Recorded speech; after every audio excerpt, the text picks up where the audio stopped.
Welcome back to Topics in Psychology. I'm Dr. Sharon Eves, psychotherapist, author, and educator, and today I want to talk about personality disorders. Specifically, this category of mental disorders includes overt and covert narcissism, borderline personality disorder, antisocial personality disorder, what we used to refer to as psychopathy. And I also will touch on malignant narcissism. Just so you'll have a sense of what those things are, I'm not going to talk in this video about how you can influence someone with a personality disorder. They don't really change, but you may be able to have some influence on their behaviors by what you reinforce. There are occasions where someone might exhibit the behaviors of someone with a personality disorder, but they may just be immature and have learned those behaviors from their family of origin or in response to their family of origin.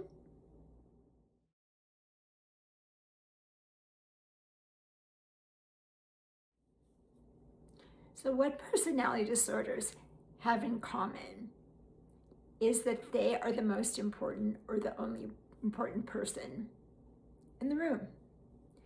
It's not that they don't care about your feelings. It's that your feelings don't exist for them. They don't even rise up to their level of awareness.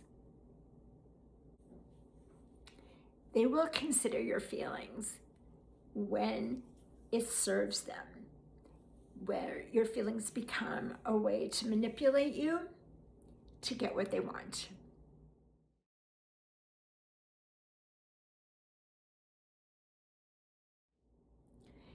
They must always be in control, but the way that they control and manipulate and get what they want shows up a little differently for the disorders we've mentioned.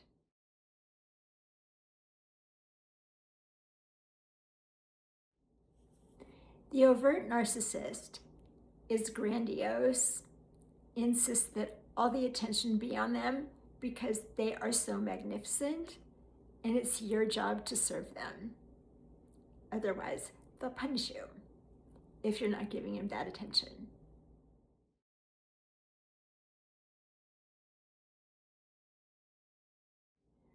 One way that they'll get your attention initially to rope you into their sphere of influence is by something we call love bombing, which is a phrase that you may be familiar with now.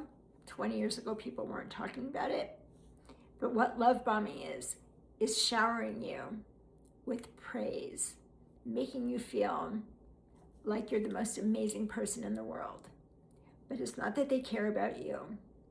It's they want to get your attention. They want to rope you into their sphere of influence.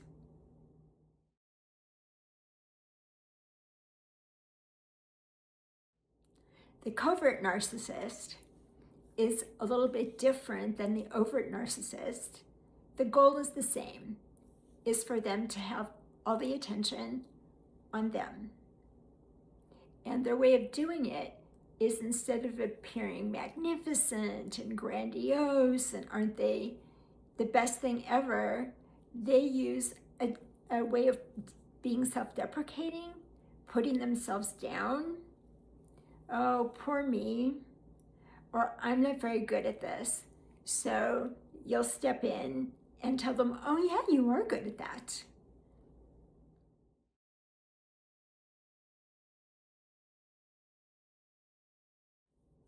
So when you're around a narcissist, all the attention needs to be on them.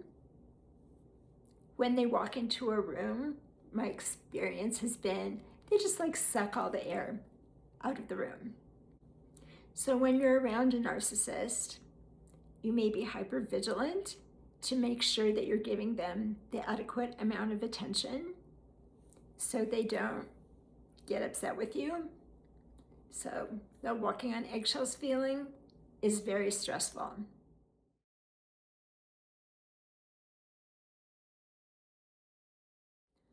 Those with a borderline personality disorder show up a bit differently.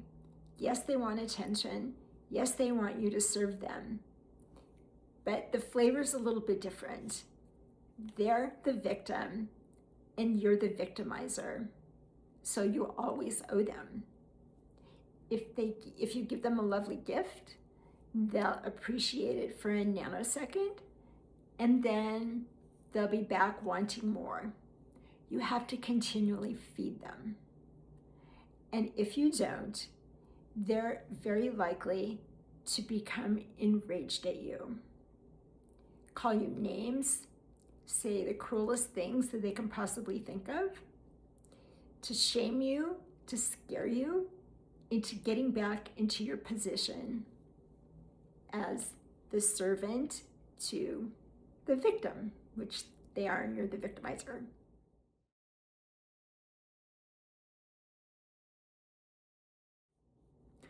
While the narcissist has their well-oiled game, whether it's overt or covert, the borderline often does not have that much control over their emotions, regulating their emotions.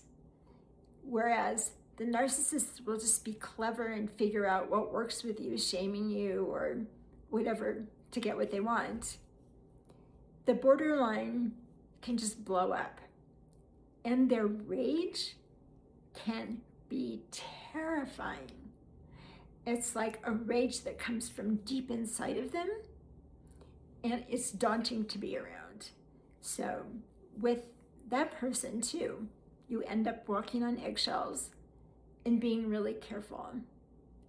It's really stressful to be around someone with borderline personality disorder, because a minute ago they seemed just lovely, and now they're ripping your head off. They may yell and scream at you, call you names, or try to crush you like a bug.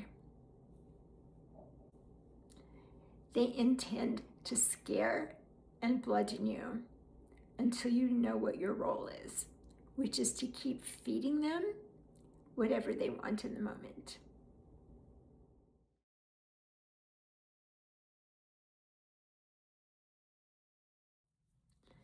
The person with antisocial personality disorder has no conscience.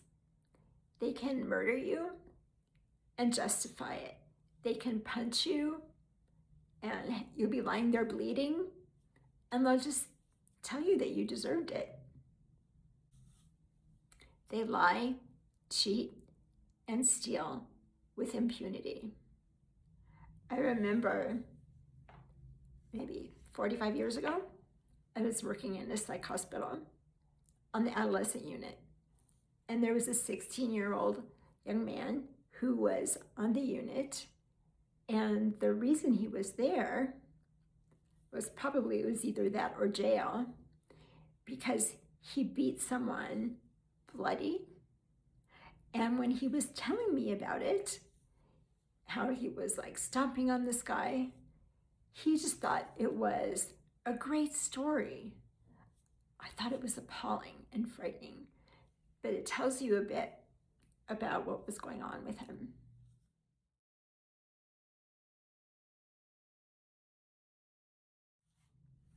A newer distinction we have is the malignant narcissist. And they have the characteristics of being very self-involved. It's all about them, like other narcissists. Often they're very grandiose, lie, cheat, and steal. And cruelty is really important to them. The more that they cause you hurt and pain, the better they feel about themselves.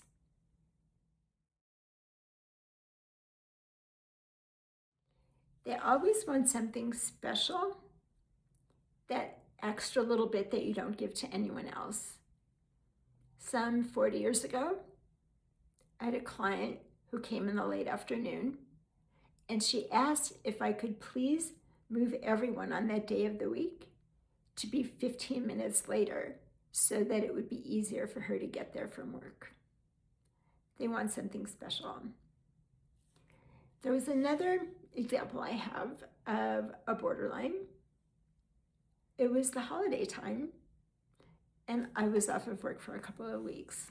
Around the last half of December, I usually take time off. She called me. This client was a borderline. This is how I learned about borderlines. She called me and left me a long message on my voicemail, a long one, just railing at me and how awful I am, and why would I consider taking a vacation when her needs are so great.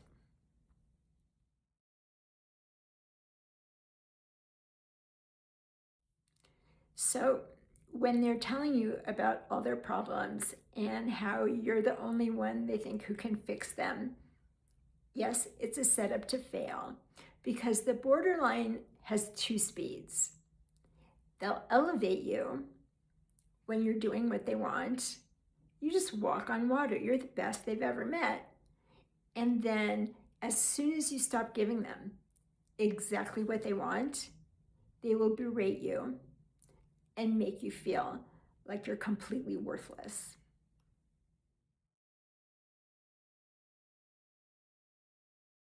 Can people with personality disorders change?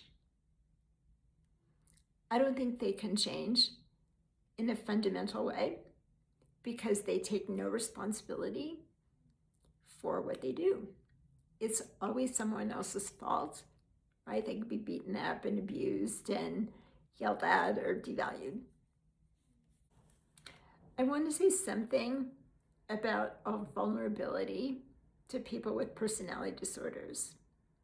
We may have grown up in a family where there was someone who is in a significant role over us, a parent, for example, who exhibits these behaviors, the rage, the self-centeredness, all the things we've been talking about.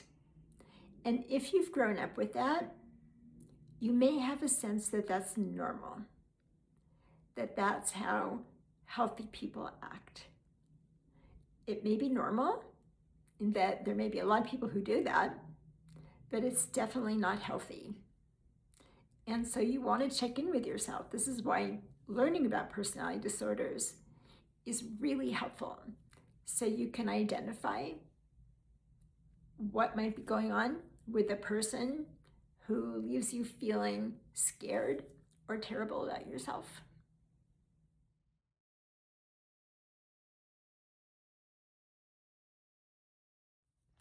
So as I said, people with personality disorders fundamentally don't change.